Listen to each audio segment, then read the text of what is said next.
My dad is the worst loser in the history of parents. Ever since I was a kid, my dad had this grand vision of me and my older brother Alex stepping into his shoes and taking over his business one day. To him, his work wasn't just a job or a source of income, it was a legacy, something to be protected and passed down through the generations like a family heirloom. It was a source of pride, an extension of his identity, and he made sure that we understood that from a young age. Despite being the youngest, I felt an intense desire to follow in his footsteps, partly because I admired him and partly because he made it seem like this was the path we were destined to walk.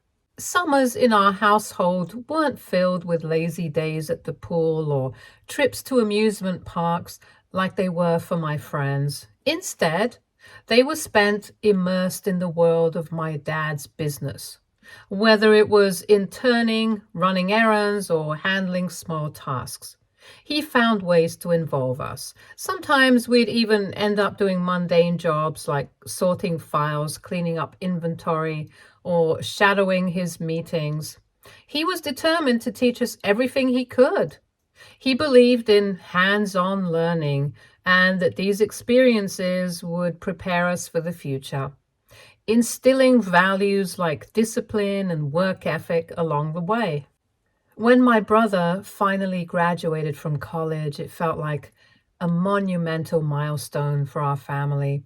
We had all been eagerly anticipating his return to our hometown, where the next logical step, at least according to family expectations, would be for him to join my dad's business.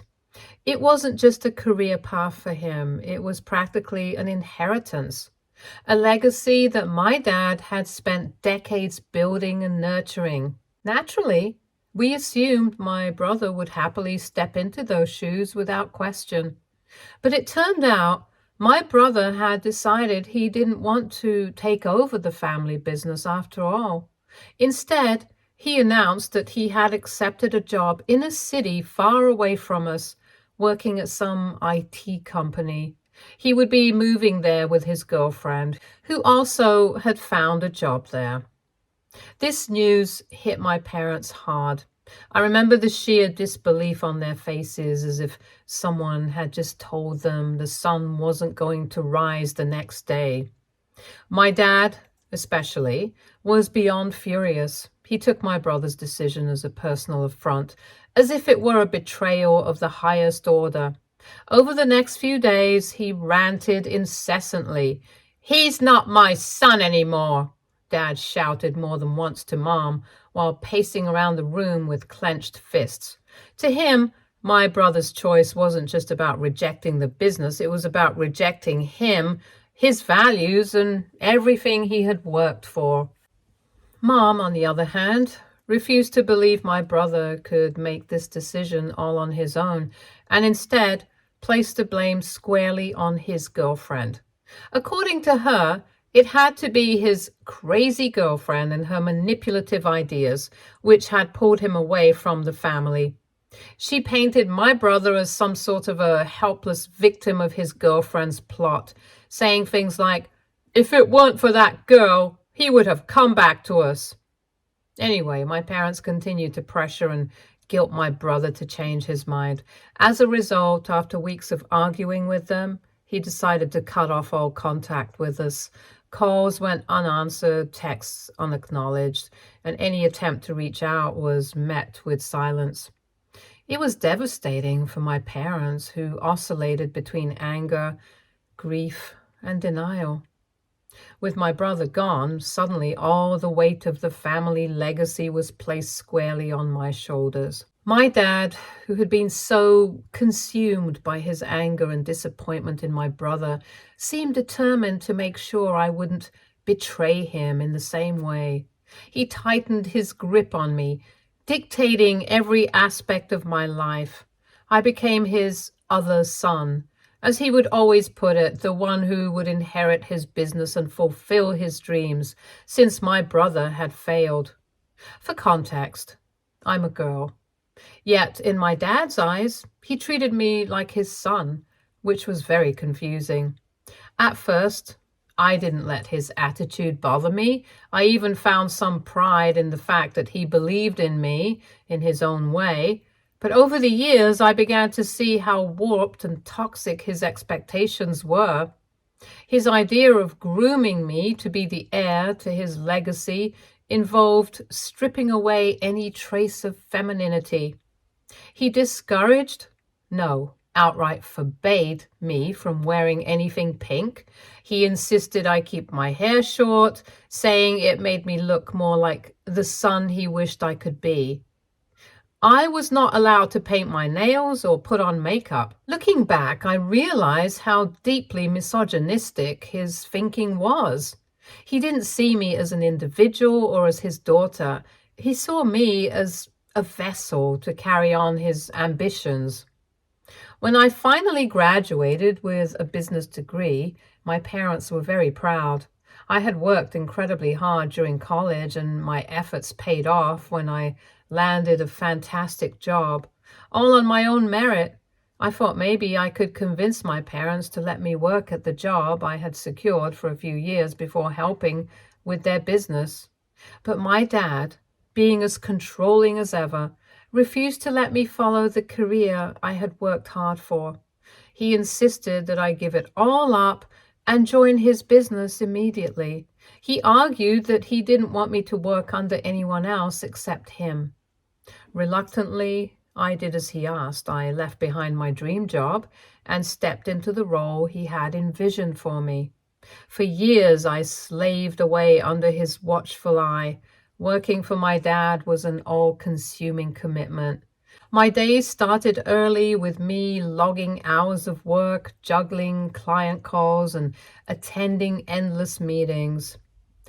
By the time I made it home at night, I was utterly drained, only to repeat the cycle the next day. The workload wasn't just physically exhausting, it was mentally and emotionally draining too.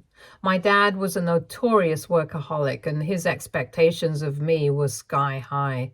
And anything less than perfection was unacceptable. For 6 long years, my personal life completely disappeared.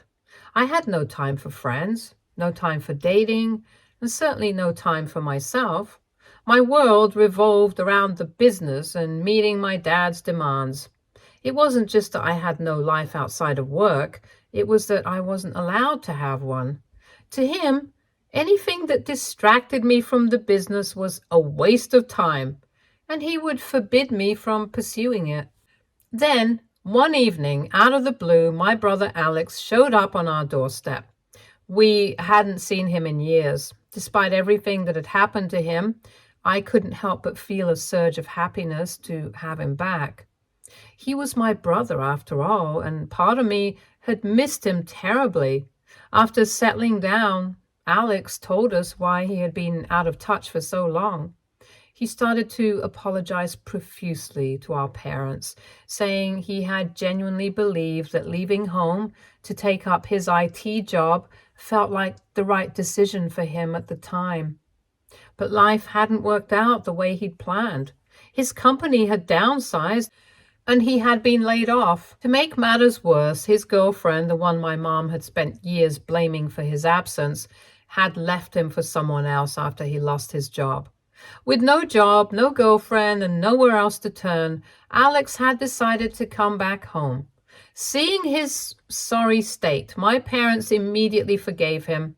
They were overjoyed to have their golden son back, conveniently brushing aside all the years of anger and disappointment. It was as if they had been waiting for this moment all along, ready to welcome him back with open arms the moment he returned.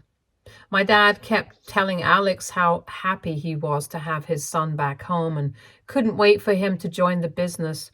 When Alex finally started working with us, it became quickly clear that he had a lot to learn. My brother had no leadership qualities or any knowledge in business. He struggled to even explain our business properly to new clients. However, Dad encouraged him to continue making mistakes and learn, and I was the one tasked with bringing my brother up to speed. At my dad's insistence, Alex shadowed me day in, day out. I became his mentor, teaching him everything my dad had drilled into me over the years, as well as the additional knowledge I had gained through my own hard-earned experience. It wasn't easy, but I did it anyway. Then, just 4 months after my brother's return, my dad had a sudden heart attack.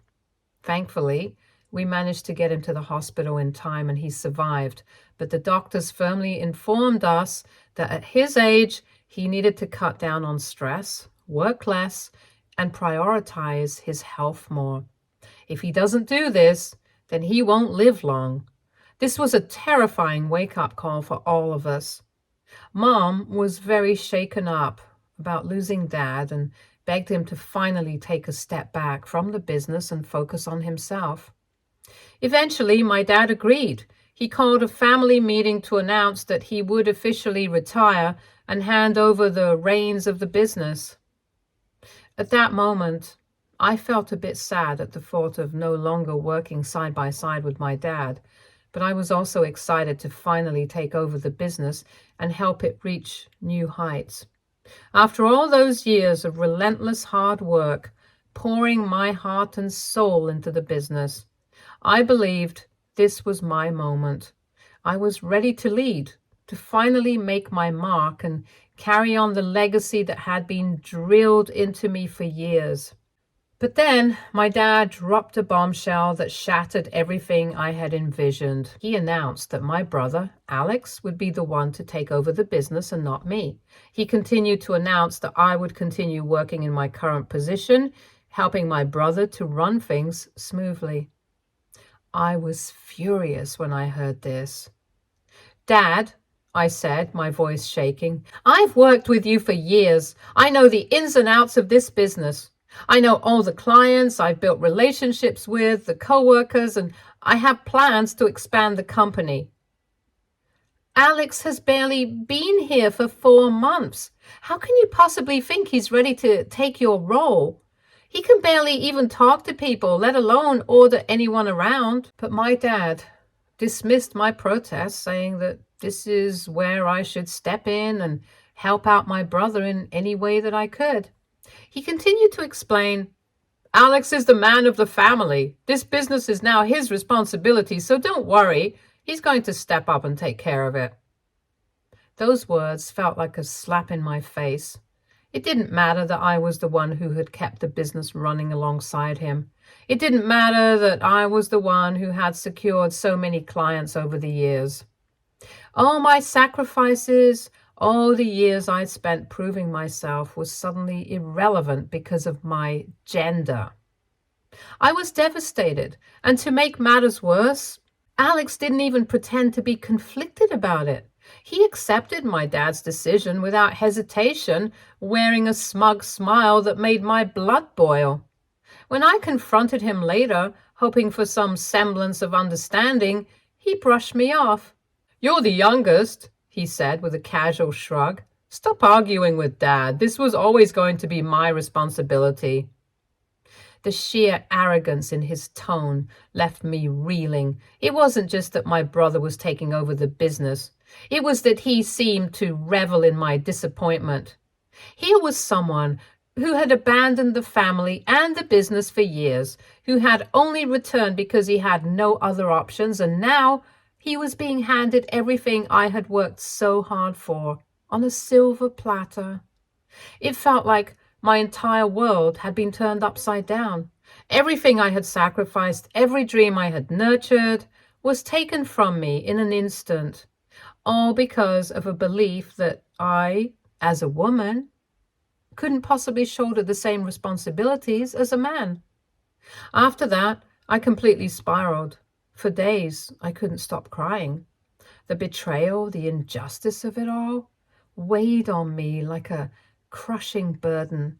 I had spent years pouring every ounce of myself into the business, sacrificing my time, my relationships, and my own dreams, only to be told that none of it mattered. I was just a woman, and in their eyes, that meant I wasn't good enough. I was so pissed that I stopped going to work altogether. I couldn't bear to face my brother or my dad, pretending everything was fine when inside I felt like I was falling apart. I started drinking, not because I enjoyed it, but because it was the only way to numb the pain and feel something other than the relentless ache of betrayal. I'd sit alone in my apartment, staring at the walls, wondering how things could have gone so wrong. To make matters worse, my parents didn't see my reaction as valid. They dismissed my pain as an overreaction, treating it as if I were being immature and unreasonable. It's the right decision, they kept telling me.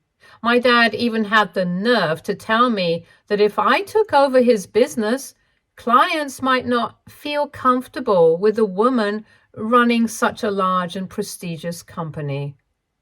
Ultimately, I reached a breaking point. I realized I couldn't stay in that environment any longer, constantly fighting for approval that would never come. If they thought my brother was the perfect candidate, then fine, they could have him. I was done trying to earn my dad's respect or live up to my parents' impossible standards. I made the decision to not only leave the business, but also that town for good.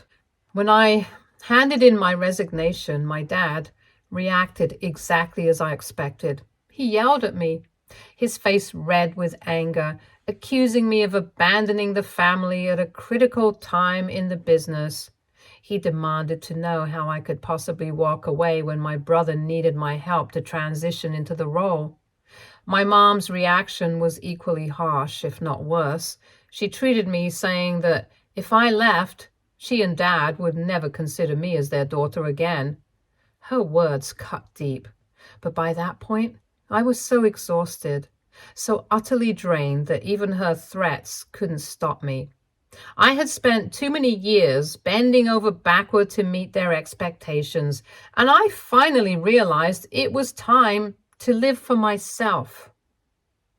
With all the money I had earned and saved over the years, I packed up my things and moved far away. I left behind the business, my parents, and the suffocating rules they had imposed on my life. It's been almost a year now since I left my parents' business, and I can confidently say it's been the best decision I've ever made for myself. For the first time in what feels like forever, I wake up each day without the crushing weight of expectations, the fear of being criticized for every little mistake, or the suffocating need to constantly prove myself. There's no one hovering over me, lecturing me, or forcing me to be someone I'm not. I've let my hair grow out and wear whatever I want, without my dad's incessant comments about looking too girly. I've also started therapy, slowly but surely. I'm working on healing the wounds left by years of emotional neglect and control. I've made friends, real friends, who support me and accept me for who I am. On top of that, I'm in a loving and fulfilling relationship with my boyfriend, John. He's kind and understanding, and he's everything I could have hoped for. For the first time in my life, I feel like I'm truly living. So when my dad called yesterday, I didn't even think about answering. Since the day I walked out, my parents have kept their word. They haven't contacted me. My brother occasionally sends me texts filled with guilt-tripping remarks about how difficult it is for him to handle the business alone, or how I've made my parents sad after abandoning them. But beyond that, there's been complete silence from their end. So when my dad's number popped up on my phone screen, I simply let it ring and ignored him. This morning, I was jolted awake by the persistent ringing of my doorbell. Still groggy, I stumbled to the door, wondering who on earth could be visiting so early. When I opened it, I was stunned to find my dad standing there. Although it had only been a year since I last saw him, he looked different. Older, his face seemed to sag with wrinkles I hadn't noticed before, and his skin hung loose, a stark reminder of time passing. I realized then that I had become so used to seeing him every day that I never noticed how much he had aged. For the first time, he didn't look intimidating to me. just a tired, older man. He wasted no time. "Can we talk?" he asked, his voice firm. "I'm here because you didn't pick up my calls yesterday and this is urgent." Typical of him. Always straight to the point, no pleasantries, no preamble. I hesitated, but eventually stepped aside, allowing him in. We sat down and I waited, half expecting some grand apology or even just a simple, "How have you been?" But my hopes were quickly dashed. Dad dove straight into why he was there. He told me that he wanted me to come back home with him and join back the business. He continued to say how I had rebelled enough and he had just let me. But now it was time for me to be responsible and help out the family business. I glared at him in disbelief. After everything that had happened, after the way they had treated me, he had the audacity to show up at my doorstep asking me to go back with him? I took a deep breath, steadying myself before responding. "No," I said firmly, meeting his gaze. "I'm not coming back. This is not me rebelling against you. This is my life now, and I like it. I don't care what happens to the family business." My dad blinked, caught off guard by my dismissive tone. I had never spoken to him this way before, but that was back when I was still an obedient, foolish child who wanted to please him. Since I had left home and found my own footing, I no longer cared about his opinion of me. My dad's tone shifted as he launched into a tirade about my brother, Alex. He admitted outright that my brother was incapable of running the business. He talked about how the company was nosediving because Alex lacked the people skills to build relationships with clients. His voice rose as he went on, blaming Alex for being too much like our mom, gentle, introverted, and utterly lacking in the business-savvy attitude my dad claimed he and I possessed. I raised my eyebrows at this revelation, feeling a mixture of vindication and anger bubbling up inside me. "If that's the case," I said evenly, trying to keep my voice steady, "then why didn't you give me the business instead of him last year? You know I had worked harder, I had proven myself, and I had been the one who actually knew how to handle everything." My dad's response was infuriatingly predictable. "I could never do that," he said firmly, his tone dismissive, like the answer should have been obvious to me all along. "Why not?" I pressed, though deep down I already knew what he was going to say. His answer came as a shrug, accompanied by a nonchalant remark that pierced through me like a dagger. "Because you're a girl. What I have built means something, so I can't just leave it up to you." The words hung in the air, sharp and suffocating. "So, just because I'm a woman, you think I'm not allowed to run your business, yet you have come here to ask for help?" My voice trembled with a mix of rage and disbelief. My dad rolled his eyes as if I were the one being unreasonable. He launched into a speech about how he had built the business from the ground up, pouring his blood, sweat, and tears into it, and how he had always dreamed of passing it down to a son. "But instead," he spat bitterly, "your mother gave me a nerdy, incapable son and a daughter." I stared at him in shock, struggling to process what he had just said. He continued, oblivious to the damage his words were causing. "I never wanted a daughter," he admitted bluntly, his eyes fixed on mine. "But watching you over the years changed my mind. You're more like me than Alex ever was. I'm proud of you for that. But," he trailed off, shaking his head, "even with everything you've done, I could never die knowing that I let my business be run by a woman." As if this wasn't enough, my dad even shifted the blame entirely onto my mom, muttering bitterly about how he wished she had given birth to 2 sons instead of me. He looked so disappointed that it broke my heart to see my own father demeaning me this way, as if I were a mistake, as if my very existence was something to regret. He sat there in my living room, spewing the same old misogynistic garbage I had always heard, and then had the nerve to try and smooth it over with money. "I can't give you the business," he said matter-of-factly, "but I'd be willing to offer you a very high salary. To make up for everything, that's the best I can do.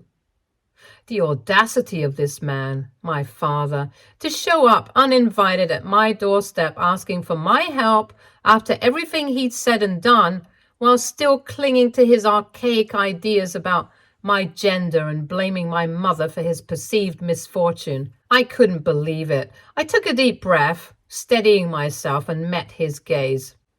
You have repeatedly hurt me by demeaning me and my gender, I said slowly, my voice steady despite the storm raging inside me.